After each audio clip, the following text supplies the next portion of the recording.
प्रिय उपासक उपासिकाओं, आज 15 मार्च का दिन है। संपूर्ण विश्व मान्यवर साहब कांशीराम जी को याद कर रहा है। सोशल मीडिया में देख रहे हैं मान्यवर साहब कांशीराम जी के जीवन पर, जन्मदिन पर अनंत मंगल कामनाएं दी जा रही हैं। किसी भी महापुरुष को एक विशेष अवसर पर याद रखना हमारी नैतिक जिम्मेदारी है, लेकिन उसके साथ हमें उनके उद्देश्य, उनके द्वारा निर्धारित लक्ष्य और उनके द्वारा किए गए कार्यों को भी याद रखना चाहिए। उनके प्रति अपनी जिम्मेदारी को भी समझना चाहिए। जहां तक मैं देख रहा हूं, बहुजन समाज महापुरुषों के जन्मदिन को तो याद रखता है, लेकिन उनके लक्ष्य, उनके द्वारा किए गए कार्यों को भूल जाता है। जब आज हम मान्यवर साहब कांशीराम जी को याद कर रहे हैं, तो उनके द्वारा किए गए कार्यों पर भी चर्चा करनी चाहिए। उनका व्यक्तित्व और उनका कृतित्व इतना विशाल है कि बहुत थोड़े समय में उनके कार्यों को भी बता पाना मुश्किल है। मैं थोड़े से बिंदुओं पर ही चर्चा करूंगा। मान्यवर साहब कांशीराम जी ने जब अपना आंदोलन शुरू किया, तो वे अक्सर एक बात कहा करते थे कि मैं अपने समाज की नालायकी को दूर करके समाज को लायक बनाने का प्रयास कर रहा हूं, ताकि देश में लायक लोगों की सरकार बनाई जा सके। निश्चित रूप से किसी भी समाज को नालायक कहना कोई सामान्य बात नहीं थी। ये मान्यवर साहब कांशीराम जी का साहस था कि वे समाज की बीमारी को सही शब्दों में समाज के सामने रख सके और न केवल बीमारी को उजागर किया, बल्कि उसका समाधान भी दिया। उस दौर को मैंने देखा है। जो लोग नालायक थे, उनकी नालायकी दूर हुई, उनमें लायकी पैदा हुई और वे लोग जो गुलाम थे, देश के हुक्मरान बने, देश के शासक बने। एक महापुरुष एक बहुत बड़े समाज को जब दिशा देता है, तो एक लक्ष्य भी निर्धारित कर देता है। मान्यवर साहब कांशीराम जी के चले जाने के बाद उनके सभी अनुयायियों का दायित्व बनता था कि वे निरंतर समाज की नालायकी को दूर करके उनमें लायकी पैदा करने का काम करते, तो निश्चित रूप से आज बहुजन समाज पूरे देश में हुक्मरान होता, देश की सत्ता पर काबिज होता। हर व्यक्ति का अपना एक जीवन सफर है। जन्म के साथ ही मृत्यु भी निश्चित होती है। जब कोई महापुरुष दुनिया से विदा हो जाता है, तो समाज बहुत जल्दी उनको भूल जाता है। मान्यवर साहब कांशीराम जी ने जो लक्ष्य निर्धारित किए, हम इतनी जल्दी भूल जाएंगे, इस बात को कभी सोचा नहीं गया था। आज केवल मान्यवर साहब कांशीराम जी हमारी स्मृतियों में हैं। उनके व्यक्तित्व को, उनके त्याग को, उनके समर्पण को आज अधिकांश लोग भूल चुके हैं। अगर हमें महापुरुषों का त्याग और समर्पण समझ में आ जाता, तब निश्चित रूप से हम एक बहुत बड़ा लक्ष्य हासिल कर सकते थे। निसंदेह मान्यवर साहब कांशीराम जी ने राजनीतिक क्षेत्र में नए कीर्तिमान स्थापित किए। जो लोग कभी वोट डालने की नहीं सोचते थे, जिन लोगों ने कभी वोट को देखा तक नहीं था, उन लोगों में एक भाव भरा, ना केवल वोट का वो सही उपयोग किया, बल्कि अपने ही वोट से अपनी सरकार बनाई और वो देश के हुक्मरान बने। ये प्रयास कोई सामान्य प्रयास नहीं था, ये प्रयास परिणाम तक पहुंचा। ये कार्य कोई साधारण कार्य नहीं था, लेकिन हम सब लोग आज उनकी विरासत को नहीं बचा सके। आज हर व्यक्ति एमएलए बनने की दौड़ में लग गया, एमपी बनने की दौड़ में लग गया, लेकिन समाज को मजबूत बनाने में, समाज को ना बिकने वाला बनाने में, समाज की नालायकी को दूर करके लायकी पैदा करने में वो चूक गया। और आज हम देख रहे हैं कि एक महापुरुष का जीवन सफर लक्ष्य की साधना को अधूरा छोड़ करके ही हमारी आंखों से ओझल हो गया। अगर राजनीतिक मूवमेंट से बाहर निकल करके मैं मान्यवर साहब कांशीराम जी के व्यक्तित्व के दूसरे पहलू पर चर्चा करूं, तो दूसरा उनका जो लक्ष्य था वो बाबा साहब की बद में भारत की परिसंकल्पना को साकार करने का लक्ष्य था। मान्यवर साहब कांशीराम जी ने बुद्धिस्ट रिसर्च सेंटर की परिसंकल्पना की थी। दिल्ली के तालकटोरा स्टेडियम में विधिवत रूप से उसकी घोषणा भी की थी, लेकिन समय अभाव में और राजनीतिक कार्य के लिए ज्यादा समय देने के कारण इस क्षेत्र में उनका काम ज्यादा आगे नहीं बढ़ सका।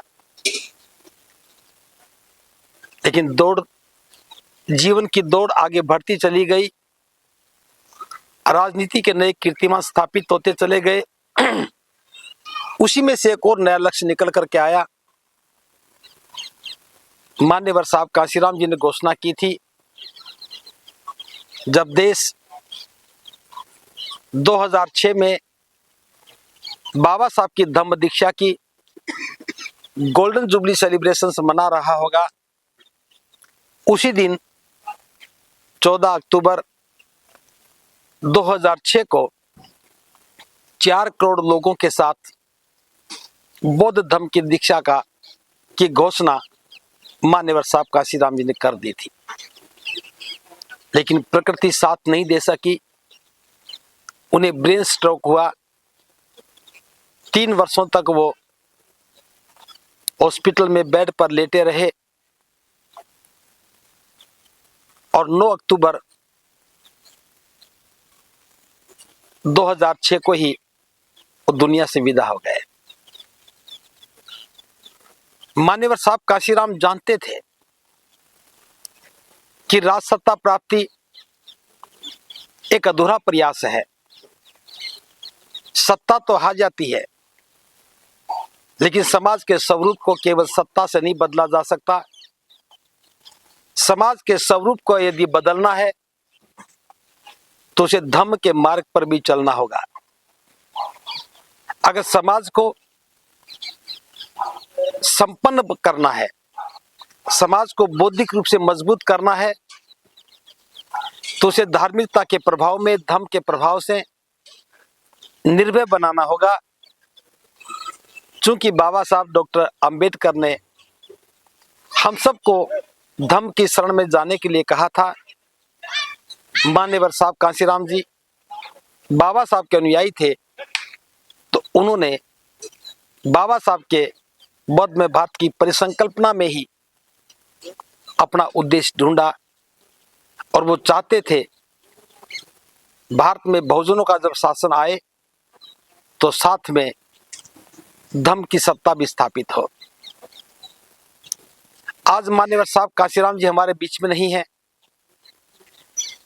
लेकिन उनके अनुयायी आज धम्म के क्षेत्र में काम करने को प्राथमिकता देना भूल गए हैं। आज मैं आपको याद दिला रहा हूं, 12 फरवरी 2025 को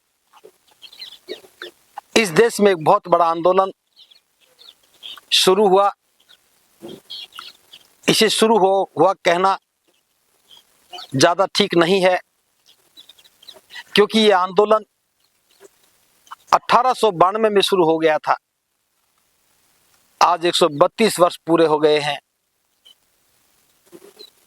पहली बार प्रयास अनागारिक धम्म पालन ने किया। उसके बाद आर्य नागार्जुन सुरेश शशि जी के नेतृत्व में दोबारा यह आंदोलन शुरू हुआ और आज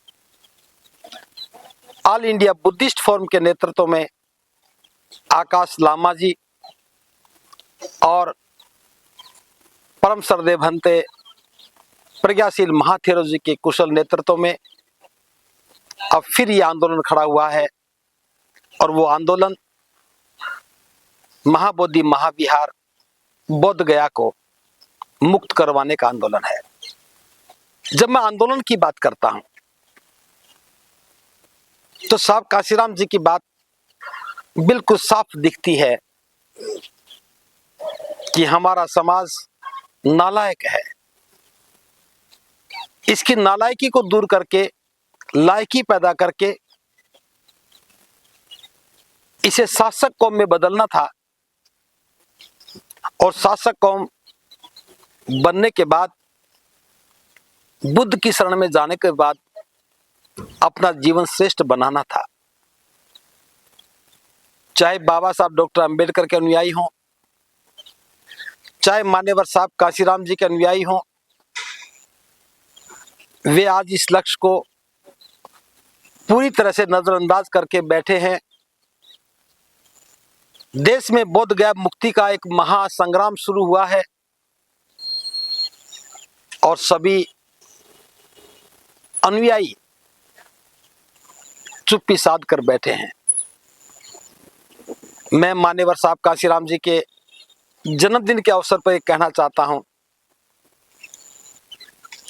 अगर अपने महापुरुषों को श्रद्धा सुमन अर्पित करना है तो उनके लक्ष्य पर अपना ध्यान केंद्रित करो। बाबा साहब भारत को बौद्ध में बनाना चाहते थे। मान्यवर साहब काशीराम जी अपने प्रयासों से 4 करोड़ लोगों को बुद्ध की शरण में ले जाना चाहते थे। भले ही वो आज हमारे बीच में नहीं है, लेकिन वो लक्ष्य हमारे बीच में आज यूं का तो खड़ा है।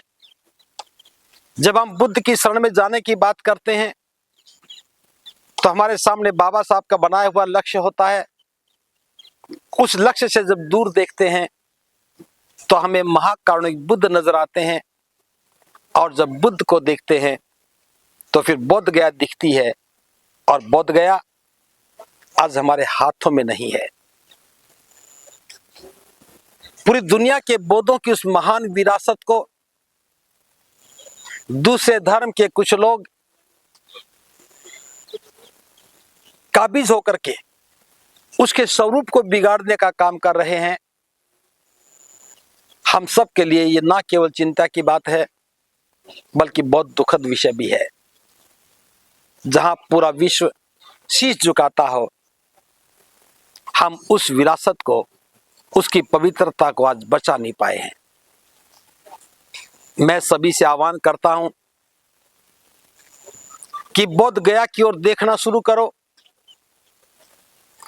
इस आंदोलन में अपनी भूमिका निश्चित करो। जब हम बोध गया की मुक्ति के आंदोलन में शामिल होंगे तो मान्यवर साहब काशीराम जी को सच्ची श्रद्धा सुमन अर्पित करने का यही काम हो सकता है। जब हम बोध गया की आजादी की बात करेंगे, उस आजादी के आंदोलन में अपनी भागीदारी तय करेंगे, तो समाज की नालायकी को दूर करके लायकी का भाव पैदा करने का उद्देश्य हमारे सामने स्पष्ट नजर आने लगेगा। और हम अपनी भागीदारी के साथ महाबोधि महाविहार के प्रबंधन के लिए जो कानून बना था, बीटी एक्ट 1949, उसे निरस्त करने के लिए हमें सरकार पर दबाव डालना होगा।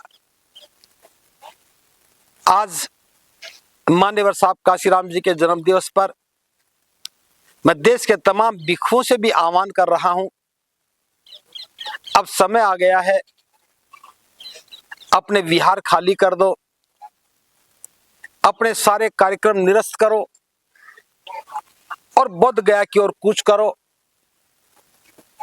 चाहे काफिले बना करके चलो, चाहे एक एक चलो, चाहे पैदल चल करके आओ, चाहे मोटर गाड़ियों का इस्तेमाल करो। बोध गया पहुंच करके महाबोधि महाविहार की मुक्ति के आंदोलन में अपनी भूमिका तय करो। आप अपने विहारों को बचाने का प्रयास तो कर सकते हैं, लेकिन जब हमारा महाबोधि महाविहार ही नहीं बचा तो फिर आपके विहारों का कोई अस्तित्व अहमियत नहीं रखता है। पूरे देश में हजारों की संख्या में भिक्षु हैं। हो सकता है कि आपकी व्यस्तता हो सकता है कि आपके सामाजिक दायित्व हो, लेकिन वो ज्यादा महत्व नहीं रखते हैं। जहां हमारी आस्था है, जहां हमारी श्रद्धा है, जहां दुनिया के बुद्धों का शीश झुकता है, उस पवित्र स्थल को आज मुक्त होना चाहिए। उसका प्रबंधन बौद्धों के हाथ में होना चाहिए। दूसरे धर्म के लोग पूजा अर्चना के माध्यम से, कर्म कांडों के माध्यम से महाकारुणिक बुद्ध की प्रतिमाओं को नए नए नाम देकर के न केवल उसकी पवित्रता को खंडित कर रहे हैं, बल्कि ऐतिहासिक महत्व की इस धरोहर को, उसके स्वरूप को बिगाड़ने का काम कर रहे हैं। समय तेज गति से बदलता रहता है, हमें अपनी भागीदारी को सुनिश्चित करना चाहिए। बहुत ज्यादा बात ना करते हुए, आज 15 मार्च का दिन है, मान्यवर साहब काशीराम जी को याद करने का दिन है, तो हमारे सामने करोड़ों लोगों को बौद्ध बनाने का लक्ष्य भी दिखना चाहिए और उस लक्ष्य से पहले महाबोधि महाविहार को मुक्त कराने के आंदोलन में अपनी भागीदारी को सुनिश्चित करना चाहिए। हो सकता है कि आप दूर बैठ करके उसका मूल्यांकन ना कर पा रहे हों, लेकिन जो धरने पर बैठे हैं, आकाश लामा जी के नेतृत्व में भिक्षु प्रज्ञाशील महाथेरो जी के नेतृत्व में भिक्षु सुनीत पाल जी कंधे से कंधा मिलाकर के साथ खड़े हैं। इसके अलावा बहुत सारे भिक्षु इस आंदोलन में अपनी भागीदारी निभा रहे हैं। पिछले 2 दिनों से भिक्षु चंद्र कीर्ति महाथेरो जी, वो भी नागपुर से चल करके अपनी पूरी टीम के साथ धरने पर बैठे हैं। यह सब बोध गया की मुक्ति के लिए है। तो मैं आज आप सबसे फिर अनुरोध कर रहा हूं, सभी उपासक उपासिकाओं से भी अनुरोध कर रहा हूं और तमाम भिक्षुओं से भी मेरा विनम्र अनुरोध है कि बोध गया मुक्ति के आंदोलन में आपकी भागीदारी की नितांत आवश्यकता है। सभी काम छोड़ करके इस आंदोलन में भागीदार बनो, क्योंकि नेतृत्व तो बार बार नहीं आप मिलते हैं और आंदोलन बार बार नहीं चलते हैं। बहुत लंबे समय के अंतराल के बाद एक बार फिर यह आंदोलन खड़ा हुआ है। 132 वर्ष बीत गए हैं, हम महाबोधि महाविहार की आज़ादी का सपना ही देख रहे हैं, लेकिन इस बार हमें पूरा विश्वास है कि पूरा देश जाग रहा है, पूरा देश आंदोलित हो रहा है और हम इस लड़ाई को जीतेंगे। बोध गया को मुक्त करवाने में हमें कामयाबी मिलेगी। बोध गया के प्रबंधन का दायित्व बौद्धों को मिलेगा और बाबा साहब के बौद्ध में भारत की परिसंकल्पना को साकार होने में एक कदम और आगे बढ़ेगा। इसी उम्मीद के साथ आप सबका मंगल हो, सबका मंगल हो। मान्यवर साहब काशीराम जी के जन्मदिन की अनंत मंगल कामनाएं।